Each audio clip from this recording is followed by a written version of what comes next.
Halo, dengan saya Muhammad Salman Al-Farisi dengan NIM 057 dari kelas B Prodi Agribisnis. Berbicara terkait bisnis, di sini saya bercita-cita untuk terjun ke dalam dunia bisnis. Lebih pastinya, saya akan melanjutkan karir ayah saya di bidang distribusi farmasi yang ada di Berbe Industri Sidoarjo. Nah, bisnis distribusi farmasi ini penuh dengan urusan modal besar, sehingga kemampuan negosiasi membuat saya ini pintar mencari kesepakatan harga dengan pabrik obat dan memenangkan tender dengan rumah sakit maupun apotik. Dengan pastinya dengan margin yang maksimal.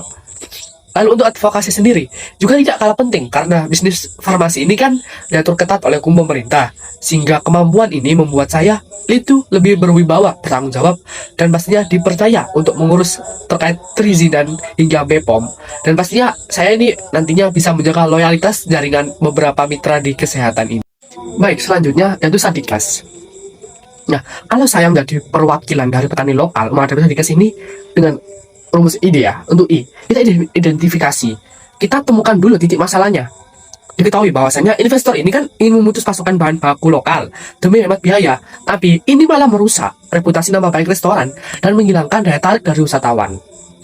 Maka dari itu, saya ini mendesain atau merancang penawaran baru berupa pengolahan bahan menjadi produk setengah jadi. Jadi nantinya itu bisa memenuhi standar kebersihan dan biaya pengiriman ini pastinya lebih murah sesuai kemauan dari investor itu. Jadi kurang lebih kayak titik tengah lah. Lalu untuk selanjutnya ada eksekusinya. Nah, dalam menghadapi pihak manajemen dan investor, kita ini harus menyodorkan draft kontrak kerjasama yang baru. Nah, kita itu tidak juga hanya membawa draft, tapi kita juga harus membawa dukungan dari pariwisata di Jogja ini sebagai kekuatan hukum atau backingan untuk usaha ini. Selanjutnya pada tahap evaluasi. Setelah semua progres telah tersampai, pastinya kita harus memastikan draft kontrak ini resmi ditandatangani sehingga pasokan dari 45 petani ini tetap berjalan aman dan rencana ekspansi bisnis dari investor ini tidak terganggu. Baik, selanjutnya adalah gambar pemetaan social networking analysis dari PT Sumber Rasa ini. Ini diketahui bahwa ada 3 garis. Yang pertama, garis lurus adalah hubungan resmi yang sudah berjalan di mana 45 petani lokal memasok bahan organik. Terus yang kedua adalah garis panah merah, yang dimana itu adalah PT Sumber Rasa ini masuk sebagai investor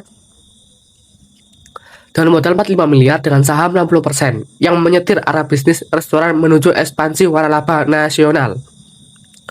Selanjutnya ada garis putus-putus, di mana ini adalah tekanan dan rencana baru dari investor untuk memotong jalur pasokan petani lokal, lalu mengalihkan proses produksi ke Jakarta Central Kitchen demi efisiensi biaya waralaba.